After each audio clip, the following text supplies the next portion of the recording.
Here's a video on how to remove the TORS on Banshee.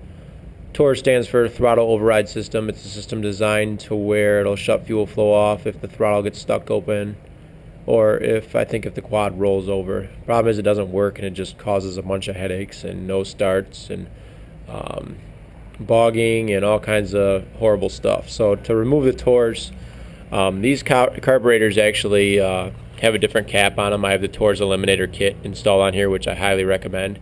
But a stock carb is going to have one of these big things on it. There's where you adjust the idle RPM, and this screws onto the top of the carb. This goes down and connects to the slide. The rest of the carb isn't attached, but there's a wire that comes out right here. You can use a disconnect, and you can disconnect those two wires, or you can just cut them. I just cut them because I didn't want the wires hanging down there. That's the first step. You disconnect those two wires. You can always hook all this back up if you don't cut it. It's not a big deal, so if you want to sell the quad and have it in stock condition, then that's fine. The next thing is there's a little mounting bracket right here with a single screw hole. It's going to have a little gadget looking like this. Looks like a little computer. You just disconnect that, unscrew it, take it out of there. That's the second step. And then the third step is up here.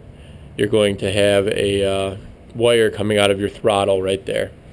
You can actually unscrew these three screws and take the two screws out where the micro switch is in there. It just tells it just clicks and tells the throttle when it's, or it tells that computer when it's open and when it's not. Follow that wire down, and then underneath in the wire harness down here, you can actually unplug it, and so you can keep everything intact. You don't have to cut anything if you don't want to. But removing the TORS, in my opinion, is one of the first things you should do if you get a Banshee, if it hasn't already been removed. I highly recommend the eliminator kit because it gets rid of all this stuff on top of the TORS. It makes it a lot easier to set the idle and to set the idle jetting as well. It keeps your RPMs much more steady, and it's much more predictable. So if you want to yank the TORS on your Banshee, that's, in my opinion, the way you should do it.